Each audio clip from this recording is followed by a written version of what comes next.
শুভ সন্ধ্যা বন্ধুরা, কেমন আছেন সবাই? আশা করি যে যেখানে আছেন সবাই খুব ভালো আছেন এবং সুস্থ আছেন। লাইফস্টাইল উইথ সুতপার আর একটি নতুন দিনে আপনাদের স্বাগত জানাই। সকালে বোনরা চলে যাওয়ার পর আর কোনো ভিডিও বানাইনি। সন্ধ্যাবেলা থেকে শুরু করলাম আজকের ভিডিও। বোনরা তো সকালে চলে গেল, আর রনি আছে এখনও, ও যে কালকে যাবে। তো এখন এসেছি ডিনার বানানোর জন্য। তো আজকে ডিনারে সয়াবিনের একটা নতুন ধরনের রেসিপি বানাচ্ছি। আমি এটা ফার্স্ট টাইমই বানাচ্ছি, তাই ভাবলাম আপনাদের সাথেও শেয়ার করি। আজকে বানাচ্ছি সয়াবিনের মুইঠা। সেই জন্য সয়াবিনটাকে আমি ভালো করে নুন দিয়ে সিদ্ধ করে নিয়ে জল ঝরতে দিলাম, আর একটু ঠান্ডা জল দিয়েও না সয়াবিনটাকে ধুয়ে নিচ্ছি। আর আলু কেটে নিয়েছি ডুমো ডুমো করে, সেটা আমি কুকারে সিদ্ধ করে নিলাম। আর এগুলো করতে করতেই আমার সয়াবিনটাও ঠান্ডা হয়ে গেছে। হাত দিয়ে চেপে চেপে জলটা বার করে এখন আমি মিক্সিতে এটা একটা পেস্ট বানিয়ে নেব। খুব মিহি পেস্ট বানাবো না, মোটামুটি একটু দানাদার থাকবে জিনিসটা। সয়াবিনের জলটা কিন্তু ভালো করে চিপে বার করে দিতে হবে, তা না হলে কিন্তু খুব বেশি মিহি হয়ে পেস্ট হয়ে যাবে। তো যাই হোক, এখন এই যে একটু পেস্ট হয়ে গেছে, একটু কিমার মতন থাকবে আর কি। খুব বেশি মিহি পেস্ট একদম বানাবো না। এখন বের করে নিচ্ছি একটা পাত্রের মধ্যে। এই যে দেখুন, একদম মিহি করে পেস্ট করিনি, একটু কিমার মতো বানিয়ে নিতে হবে। এরপরে 1 চামচ মতো নুন দিলাম, তার মধ্যে 1/2 চামচ একটু হলুদ গুঁড়ো, 1/2 চামচ লঙ্কার গুঁড়ো, জিরে গুঁড়ো আর ধনে গুঁড়ো, একটু সামান্য দিলাম গরম মশলা। এরপর বেসন দিচ্ছি।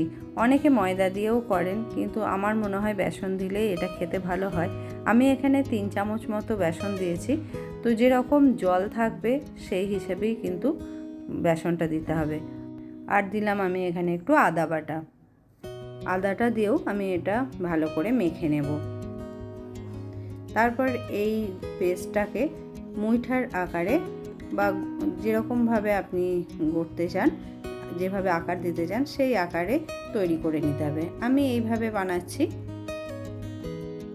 এটা নিরামিষভাবে বানালে, আপনি যেদিন নিরামিষ খাবার দাবার খাওয়ার হয়, নিরামিষ দিনেও কিন্তু বানিয়ে খাওয়া যায়। একটা বেশ ভালোই একটা পদ হবে নিরামিষে। আবার আপনি যদি আমিষভাবে করতে চান তাহলে পেঁয়াজ রসুন দিয়েও করতে পারেন। এটা দুইভাবে করলেই ভালো লাগে। এখন আমার সব মুইঠাগুলোই তৈরি হয়ে গেছে। এখন কড়াইয়ের মধ্যে পরিমাণ মতো তেল দিয়ে নিলাম যাতে ভাজতে পারি। আর প্রথমে 2-3টে মুইঠা দিয়ে আমি বা বড়াগুলো দিয়ে আমি ভেজে নেব।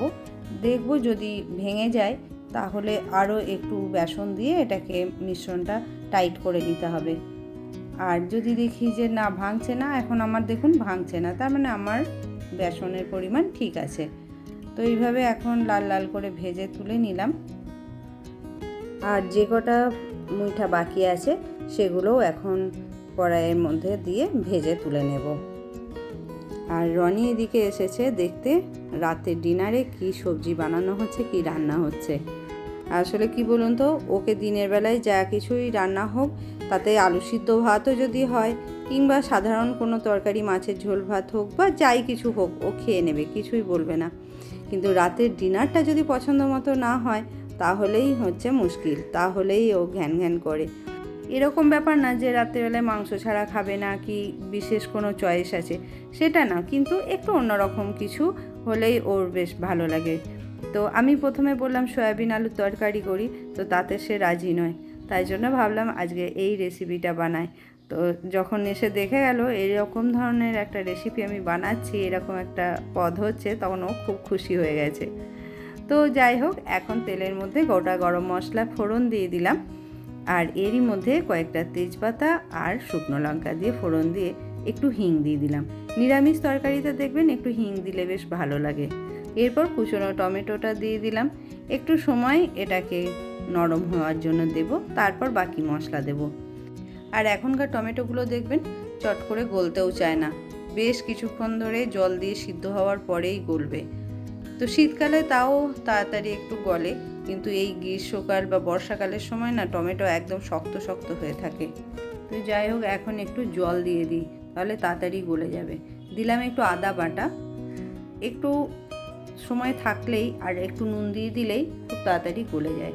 দিলাম হাফ চামচ লঙ্কার গুঁড়ো, একটু হলুদ গুঁড়ো, জিরে গুঁড়ো আর ধনে গুঁড়ো সব কিছু দিয়ে ভালো করে কষিয়ে নেব। আর নিরামিষ তরকারিতে না একটু টমেটোটা দিলে বেশ কারিটা গাঢ় হয়, তা না হলে একদম পাতলা জল হয়ে থাকলে তো ভালো লাগবে না। আমিষ তরকারিতে যেমন বিভিন্ন কিছু দেওয়া হয়, পেঁয়াজ থাকে, রসুন থাকে, সে একটু একটু করে পড়তে পড়তে বেশ গাঢ় হয়।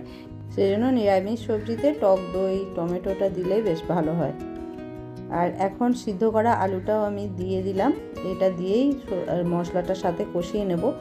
আমি আলুটা সিদ্ধ করে নিয়েছি, আপনারা চাইলে আলুটা তেলের ওপরে দিয়ে ভেজেও মশলার সাথে কষাতে পারেন। এখন আমি দিয়ে দিলাম পরিমাণ মতো নুন। আমি এখানে হাফ চামচ মতো নুন ব্যবহার করেছি, কেননা আগেও সবজিতে নুন দেওয়া আছে। আর দিয়ে দিচ্ছি হাফ চামচ মতো মিষ্টি। আপনি যেরকম নুন বা মিষ্টি খান সেই হিসেবেই কিন্তু নুন মিষ্টিটা দেবেন। এখন জল দিয়ে একটু ঝোলটা ফুটতে দেবো। আর আমি একটু বেশিই জল দিচ্ছি, কেননা মুইঠাগুলো যখন এর মধ্যে দেব তখন সেটা অনেকটাই জলটা টানবে। আর এগুলো ভেজে রাখা বড়া বা মুইঠা যেটাই বলুন সেটা এখন এর মধ্যেই দিয়ে দিলাম। একটু ফুটতে দেবো, না হলে এগুলো নরম হবে না বা এর মধ্যে রসটা ঢুকবে না। তো একটু বেশি পরিমাণে জল দিলে কি হবে, মানে টেনে নিলেও কিছুটা রস থাকবে, তা নাহলে একদম শুকনো হয়ে গেলে এই সবজিটা খুব একটা ভালো লাগবে না। তো এখন সব কিছুই নরমও হয়ে গেছে, সিদ্ধও হয়ে গেছে, আলু তো আগেই সিদ্ধ করে রেখেছিলাম। দিলাম একটু গরম মশলা আর একটু ঘি। নিরামিষ তরকারিতে কিন্তু একটু ঘি গরম মশলা দেবেন, দেখবেন খেতে টেস্টটা অন্যরকম লাগবে। আজকের রেসিপি আপনাদের কেমন লাগলো অবশ্যই কমেন্ট করে জানাবেন। আর যদি ভালো লাগে তাহলে একদিন অবশ্যই বাড়িতে বানাবেন। একটা অন্যরকম একদম নতুন ধরনের রেসিপি। আর এটা যে সয়াবিন দিয়ে বানানো, আপনি কাউকে না বলে দিলে কিন্তু সে বুঝতে পারবে না। আর নিরামিষ দিনে আমরা চিন্তা করতে থাকি কী সবজি বানাবো, তো এইটা কিন্তু বানিয়ে দেখতে পারেন, খুব ভালো লাগবে। ওইদিকে সবজিটা সিদ্ধ হতে দিয়ে আমি আটাটাও মেখে নিয়েছিলাম। আজকের ডিনারে হচ্ছে সয়াবিনের মুইঠা আর রুটি, আর সাথে শসা কেটে নেব, এখনও কাটা হয়নি। আর মিষ্টি তো আছেই, তবে রনি মিষ্টি খেতে চায় না একদমই। ও শুধুমাত্র কাজু বরফি যদি হয় তবেই একটু খায়, না হলে খায় না, তাও সবসময় খেতে চায় না। মিষ্টি ও ছোটোর থেকেই একদমই পছন্দ করে না। তবে আমার আবার রুটিটা দিয়ে মিষ্টি দিয়ে খেতে কিন্তু খুব বেশি ভালো লাগে। তো যাই হোক, এখন রুটিগুলো মোটামুটি অনেকগুলোই তৈরি হয়ে গেছে। এরপর গরম গরম সবজি আর রুটি ওদেরকে খেতেও দিয়ে দেবো।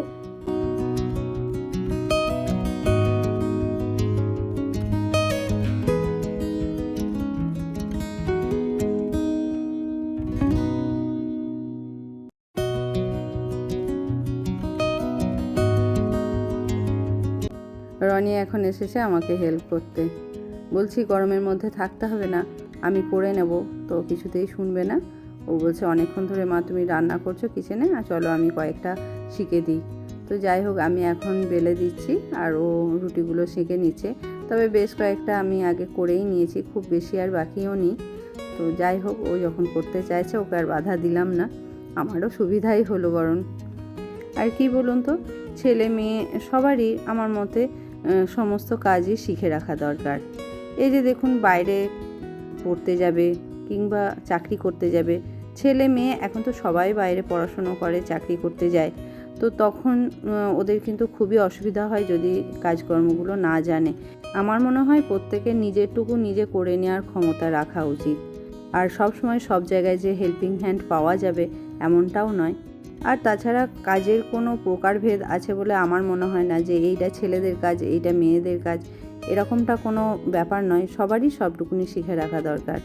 আর আমার ছেলে ছোট থেকে যেহেতু ওর একটু আগ্রহও ছিল, অবশ্যই আমার উপস্থিতিতেই ওর কিচেনের কাজগুলো করতো, তো আমি ওকে ছেড়ে দিতাম। কেননা একদিন ভুল করবে, দুদিন ভুল করবে, তারপর কিন্তু আস্তে আস্তে ঠিক শিখে যাবে। তো যাই হোক, এখন ওই জন্য ওর অসুবিধা খুব একটা হয় না, মোটামুটি নিজেরটা নিজে করে নিতে পারে। আর আমি এখন একটু শসা কেটে নিলাম। আর এখন সব যেহেতু হয়ে গেছে, ওদেরকে খাবারটাও গুছিয়ে দিচ্ছি। আর এখন গরম গরম রুটি তরকারি সবাইকে পরিবেশন করে দিই, মানে ছেলেকে, হাজব্যান্ডকে, কেননা রুটি ঠান্ডা হয়ে গেলে কেউ খাবে না। তো চলুন ডিনারটা দিয়ে দিই। তো তো বন্ধুরা আবার দেখা হচ্ছে পরের দিন সকালবেলায়।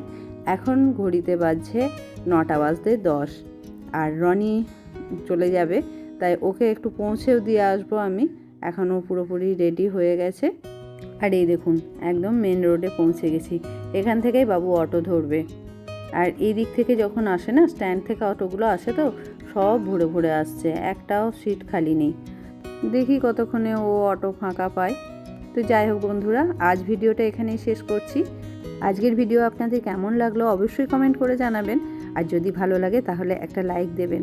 আর আপনি যদি আমার চ্যানেলের নতুন বন্ধু হয়ে থাকেন, চ্যানেলটা সাবস্ক্রাইব করার অনুরোধ রইল। ফিরে আসবো আবার একটা নতুন দিনের ভিডিও নিয়ে। ততক্ষণ সবাই ভালো থাকবেন, সুস্থ থাকবেন, সাবধানে থাকবেন।